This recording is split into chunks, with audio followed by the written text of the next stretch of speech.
मानगढ़, जिसकी वीरता के किस्सों के अमिट शिलालेख राजस्थान के पत्थरों पर लिखे हैं, जिसकी धरती आज भी आदिवासियों के लहू से नम है, जहां आज भी इंकलाब की हवाएं चलती हैं। मानगढ़ की उसी तप भूमि पर देश के प्रधानमंत्री समेत 3 सूबों के मुख्यमंत्री पहुंचे। 3 सूबों की सीमाओं को छूता मानगढ़ का मानचित्र सियासी लिहाज से बेहद अहम है। यही वजह है कि सियासत यहां के आदिवासियों को अपने अपने पाले में लाने की कोशिश कर रही है।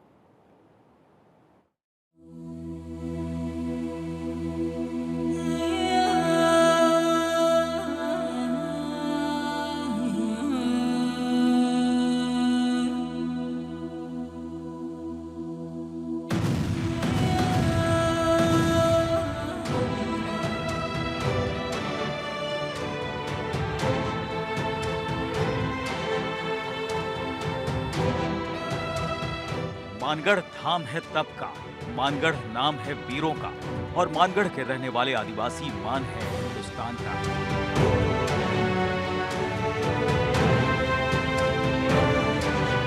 प्रधानमंत्री नरेंद्र मोदी ने बांसवाड़ा के मानगढ़ की गौरव गाथा कार्यक्रम में हिस्सा लिया। पीएम मोदी ने कहा कि मानगढ़ धाम जनजातीय वीर वीरांगनाओं के तप, त्याग, तपस्या और देशभक्ति का प्रतिबिंब है। ये राजस्थान, गुजरात, मध्य प्रदेश और महाराष्ट्र की साझी विरासत है।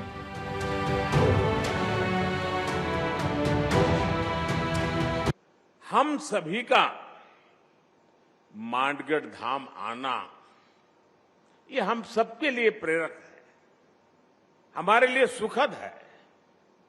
मानगढ़ धाम जनजातीय वीर वीरांगनाओं के तप, त्याग, तपस्या और देशभक्ति का प्रतिबिंब है।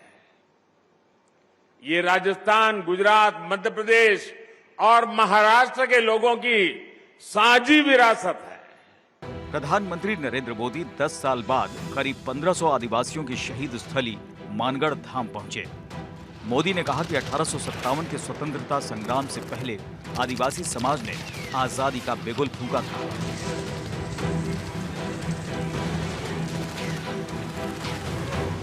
हम आदिवासी समाज के योगदानों के कर्जदार हैं। भारत के चरित्र को सहेजने वाला आदिवासी समाज ही है। इससे पहले प्रधानमंत्री मोदी ने शहीद स्मारक का दौरा कर आदिवासियों को श्रद्धांजलि दी।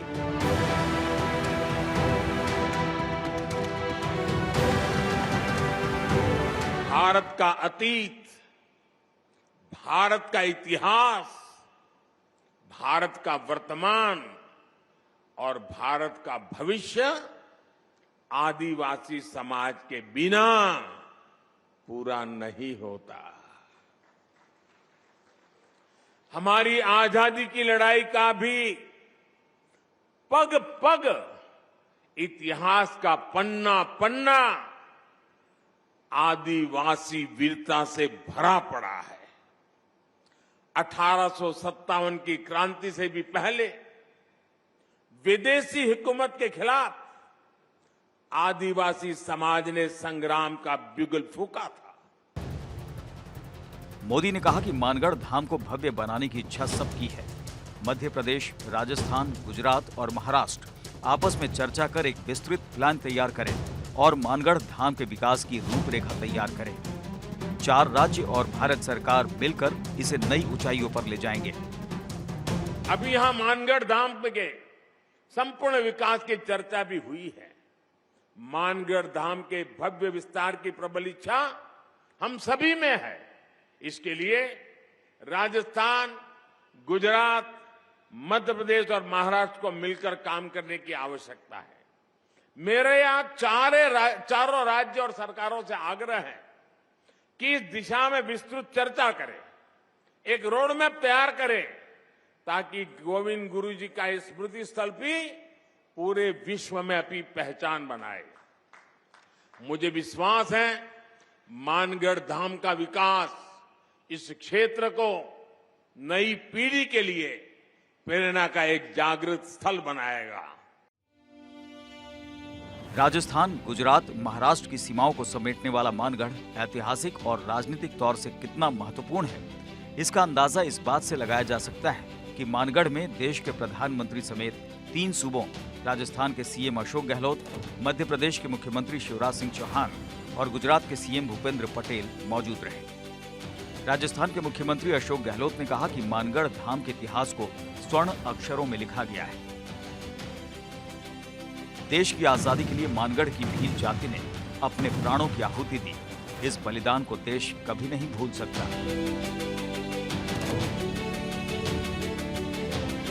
खुशी है कि आज वागड़ की धरती पर आए हैं। मेवाड़ की धरती में महाराणा प्रताप का शौर्य पराक्रम देश और दुनिया में उसकी पहचान है।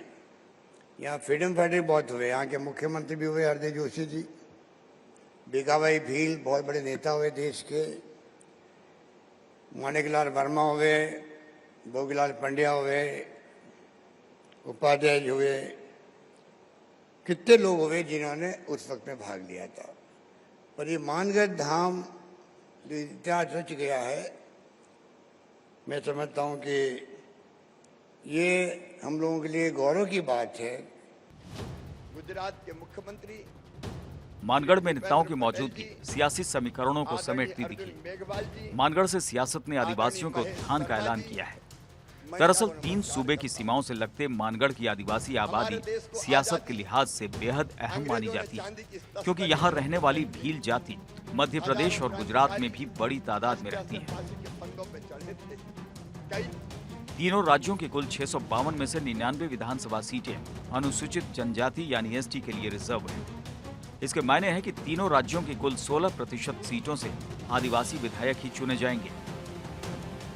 आदरणीय नरेंद्र मोदी जी को कि आजादी के वो क्रांतिकारी जिनका नाम सामने नहीं आ पाया, उनके बलिदान स्थल पर अगर स्मारक बनाने का फैसला किया तो हमारे प्रिय प्रधानमंत्री श्रीमान नरेंद्र मोदी जी ने किया।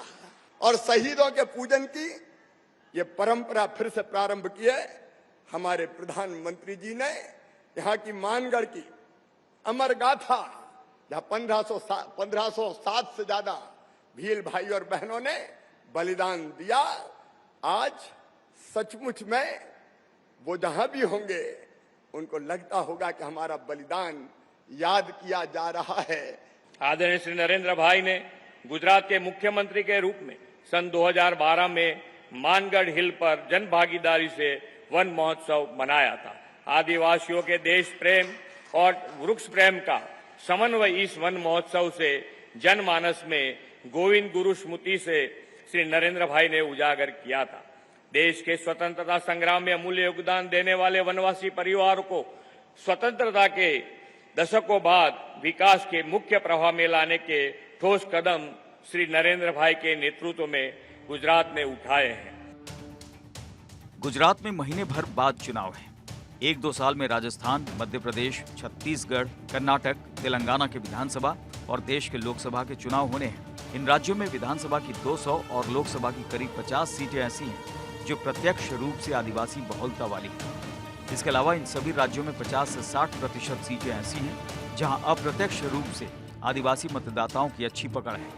मतलब तीनों राज्यों की 16% सीटें आदिवासियों के हिस्से में है। राजस्थान में 12.15% सीटों पर हिस्सेदारी, मध्य प्रदेश में 20.4% सीटों पर हिस्सेदारी, गुजरात की 14.83% सीटों पर हिस्सेदारी। ऐसे में सवाल है कि आखिर 3 राज्यों के चुनाव का आपस में क्या कनेक्शन है? दरअसल तीनों ही राज्यों में सत्ता हासिल करने का एक कॉमन फैक्टर आदिवासी वोट है।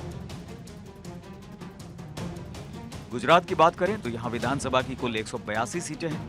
इनमें से 142 सामान्य के लिए हैं, 13 अनुसूचित जाति और 27 अनुसूचित जनजाति के लिए रिजर्व है।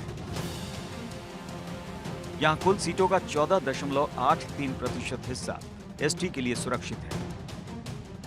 ऐसे में हर पार्टी की कोशिश इस वर्ग के वोटों को साधने की होती है। मध्य प्रदेश में भी बड़ी संख्या में आदिवासी रहते हैं। यहाँ की सियासत में भी आदिवासी अहम भूमिका निभाते हैं। मध्य प्रदेश की कुल 230 विधानसभा सीटों में से 148 पर सामान्य, जबकि 35 अनुसूचित जाति और 47 अनुसूचित जनजाति के लिए रिजर्व है।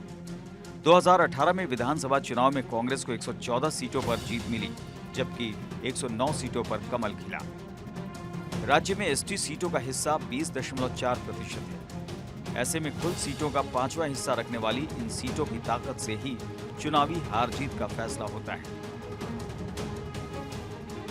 राजस्थान की बात करें तो यहाँ की कुल 200 विधानसभा सीटों में से 141 सामान्य के लिए है, जबकि 34 अनुसूचित जाति और 25 अनुसूचित जनजाति के लिए रिजर्व है। 2018 के विधानसभा चुनाव में कांग्रेस ने 100 सीटें जीती तो बीजेपी को 72 सीटों पर जीत हासिल हुई थी।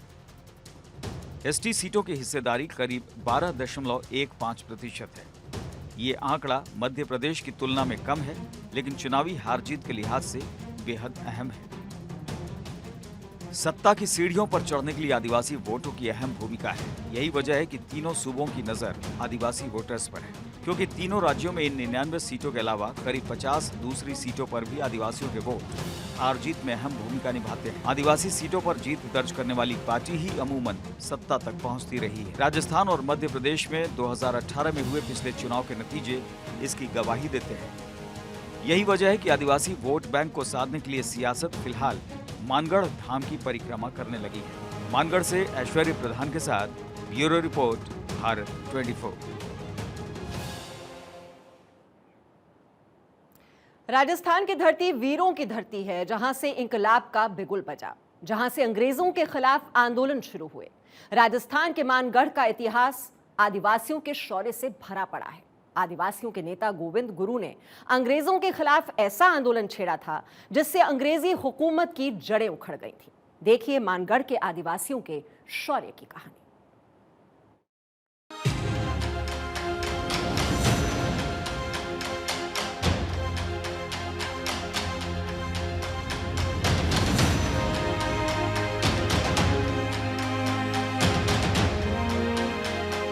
मरुधरा की माटी के जर्रे जर्रे में शौर्य है।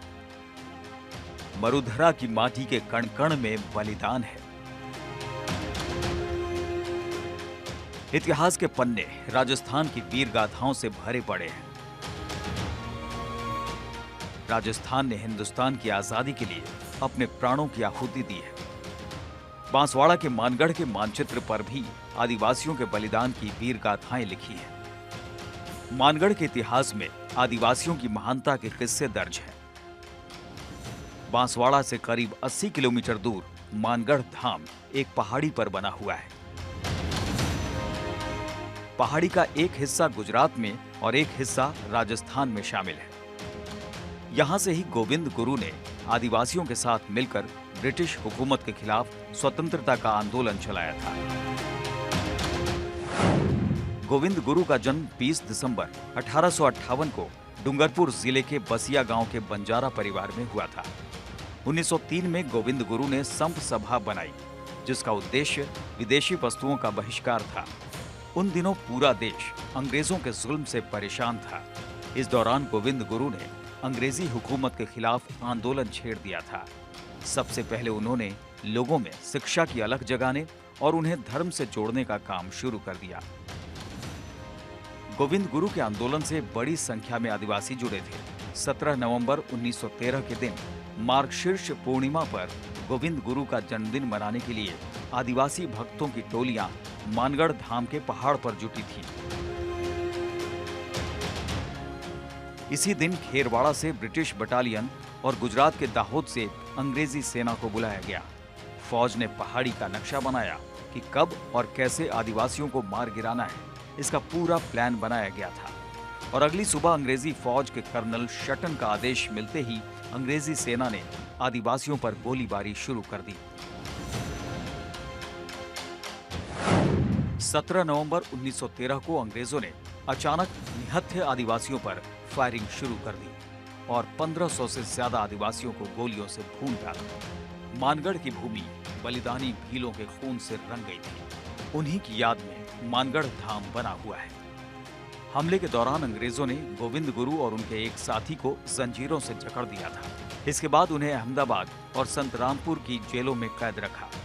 इतिहासकारों की माने तो अंग्रेजी हुकूमत ने गोविंद गुरु को फांसी की सजा सुनाई थी, जिसे बाद में 10 साल की कैद में बदला गया था। 12 जुलाई 1923 को संतरामपुर जेल से उन्हें इस शर्त पर रिहा किया गया कि वो बांसवाड़ा, डूंगरपुर और संतरामपुर रियासत में प्रवेश नहीं करेंगे। जेल से छूटने के बाद गोविंद गुरु समाज सुधार में सक्रिय रहे और भील सेवा मंडल दाहोद के मीरा खेड़ी आश्रम में रहकर आदिवासियों की सेवा करते रहे। लेकिन जलियांवाला बाग हत्याकांड से बड़े मानगढ़ नरसंहार और आदिवासियों के बलिदान को इतिहास के पन्नों में जगह नहीं मिल सकी।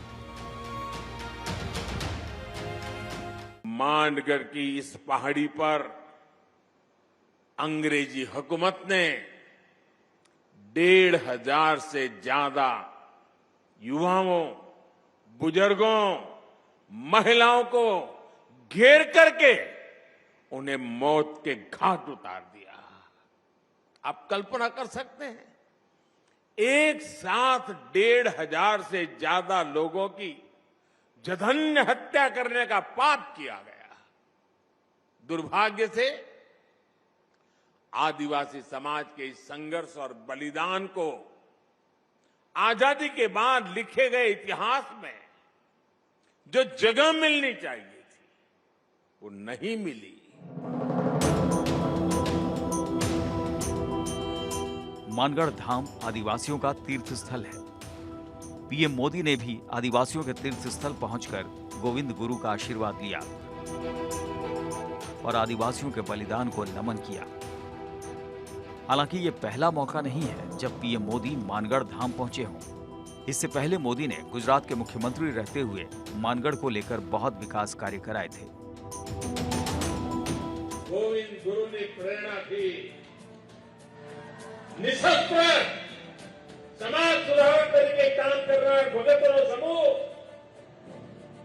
संप सभाना लोगों, आ संप सभाना लोगों समाज सुधारવાનું કામ કરે, અંગ્રેજ સલ્તનત સામે પોતાનો અવાજ ઉઠાવે અને ગોવિંદ ગુરુથી આ અંગ્રેજ સલ્તનત પકડી। वहीं 2009 में राजस्थान के तत्कालीन मुख्यमंत्री अशोक गहलोत ने मानगढ़ धाम में एक स्तंभ बनवाया था, जो आज इस धाम का मुख्य हिस्सा है। राजस्थान में आदिवासी समाज कांग्रेस का वोट बैंक माना जाता है। यही वजह है कि अब सभी राजनीतिक दल आदिवासियों के वोट बैंक को अपने पाले में लाने की कोशिश कर रहे हैं, क्योंकि आदिवासियों की ताकत और उनके शौर्य की हजारों वीरगाथाएं राजस्थान के इतिहास में दर्ज हैं। भील समाज ने मेवाड़ के राणाओं के साथ मिलकर इस्लामी आक्रांताओं को धूल चटाई थी। महाराणा प्रताप की सेना में भील तीरंदाज होते थे, जो मातृभूमि के लिए धन और सत्ता का लालच छोड़कर मेवाड़ के लिए जान लड़ा देते थे। मानगढ़ से ऐश्वर्य प्रधान के साथ ब्यूरो रिपोर्ट, भारत 24। तो राजस्थान की धरा पर आज कदम रखे प्रधानमंत्री मोदी ने, लेकिन एक साथ 3 राज्यों को उन्होंने साधने की कोशिश की। 200 करोड़ की महाठगी के आरोप में जेल में बंद सुकेश चंद्रशेखर ने एक ऐसा लेटर बम फोड़ा है जिसके ताप से दिल्ली की सियासी हवा गर्म हो गई है। सुकेश ने जेल में सुरक्षा को लेकर दिल्ली के जेल मंत्री रहे सत्येंद्र जैन को 10 करोड़ रुपए देने का खुलासा किया है। इतना ही नहीं, दक्षिण भारत में सुकेश को बड़ा राजनीतिक चेहरा बनाने और राज्यसभा भेजने के लिए भी 50 करोड़ रुपए देने का आरोप लगा है। और सुकेश ने ये सारे आरोप दिल्ली के उपराज्यपाल वीके सक्सेना को चिट्ठी लिखकर लगाए हैं। और अब सुकेश के खुलासे के बाद दिल्ली का सियासी तापमान बढ़ गया है। बीजेपी आईटी सेल के प्रमुख अमित मालवीय ने आम आदमी पार्टी को वसूली पार्टी करार दिया है। महाठग सुकेश चंद्रशेखर ने आम आदमी पार्टी और जेल में बंद सत्येंद्र जैन पर बड़ा आरोप लगाया। हमारे साथ बात करने के लिए बीजेपी के वरिष्ठ नेता अमित मालवीय हैं। सर, जिस तरीके से महाठग सुकेश ने आम आदमी पार्टी पर बड़ा आरोप लगाया, क्या कुछ कहेंगे? जिस प्रकार से सुकेश चंद्रशेखर ने एक पत्र के माध्यम से दिल्ली के एलजी को ये जानकारी दी है कि पिछले गत वर्षों में उन्होंने आम आदमी पार्टी को 50 करोड़ रुपए पार्टी में पद के एवज में और 10 करोड़ रुपया सत्येंद्र जैन को बतौर जेल मंत्री तिहाड़ में प्रोटेक्शन के लिए दिए। इससे कई सवाल खड़े होते हैं। पहला, क्या आम आदमी पार्टी में पद अब बिकाऊ है? रेट लिस्ट क्या है? पहले आम आदमी पार्टी पर आरोप लगते रहे हैं कि टिकट और राज्यसभा सीट वो बेचते आए हैं, और अब पहली बार पार्टी पद बेचने का मामला भी सामने आया है। अरविंद केजरीवाल को इस बात पे स्पष्टीकरण देना चाहिए। जहां तक सत्येंद्र जैन का सवाल है, ऐसी कौन सी प्रोटेक्शन वो सुकेश को तिहाड़ में मुहैया करा रहे थे जिसके लिए 10 करोड़ रुपए उन्होंने उससे वसूले? नहीं, अरविंद केजरीवाल आज एक महाभ्रष्ट पार्टी के मुखिया हैं और भ्रष्टाचार के तार उन तक सीधा पहुंचते हैं। समय रहते उनके तमाम मंत्री और नेता जेल में होंगे और अरविंद केजरीवाल को भी इस पूरे प्रकरण पे सफाई देनी होगी। जो कुमार विश्वास ने पंजाब चुनाव के समय कहा, वो हम आज सच होता देख रहे हैं। आज जिस प्रकार से पंजाब में अलगाववादी ताकतें मजबूत हो रही हैं, ये सच्चाई है और कुमार विश्वास ने जो कहा वो सच था और पंजाब आज जिस दिशा में बढ़ रहा है वो चिंताजनक है। ये थे बीजेपी के वरिष्ठ नेता अमित मालवीय, जिन्होंने सुकेश को लेकर आम आदमी पार्टी पे कड़ा निशाना साधा। कैमरा पर्सन कपिल सोलंकी के साथ गणेश पाठक, भारत 24, दिल्ली। तो करोड़ों का ये खेल चल रहा था जेल से और ये आरोप लगाए हैं बीजेपी ने। सुकेश ने चिट्ठी के जरिए इसका खुलासा किया। आगे बढ़ते हैं, राजसमंद जिले के नाथद्वारा में विश्वास स्वरूपम प्रांगण में चल रही मुरारी बापू की वाणी से रामकथा के चौथे दिन का कथा वाचन संपन्न हुआ, जहां हजारों की संख्या में पहुंचे श्रोताओं ने रामकथा को सुना। इस दौरान रामकथा में विधानसभा अध्यक्ष डॉक्टर सीपी जोशी, पूर्व मंत्री यूनुस खान, कांग्रेस के राष्ट्रीय प्रवक्ता गौरव वल्लभ और संत कृपा सनातन संस्था के संस्थापक मदन पालीवाल मौजूद रहे। रामकथा का वाचन करते हुए संत मुरारी बापू ने कहा कि जब भी धरती पर विनाशकारी तत्व आता है तो उसे नष्ट करने के लिए कोई न कोई दिव्य शक्ति इस पृथ्वी पर जन्म लेती है। ऐसा उस समय हुआ जब देवता, पृथ्वी, ऋषि मुनि दुखी हो गए, धरती पर एक आतंक फैल गया, रावण के जुल्म से त्रस्त हो गई दुनिया। तब सभी देवी देवता ब्रह्म जी के पास पहुंचे और कहा कि बचाओ, अब क्या करें। उन्होंने कहा कि आवाज लगाओ, फिर निर्णय होगा। इस धरती को रावण के आतंक से कैसे बचाना है और ठाकुर जी ने भगवान राम के रूप में फिर जन्म लिया।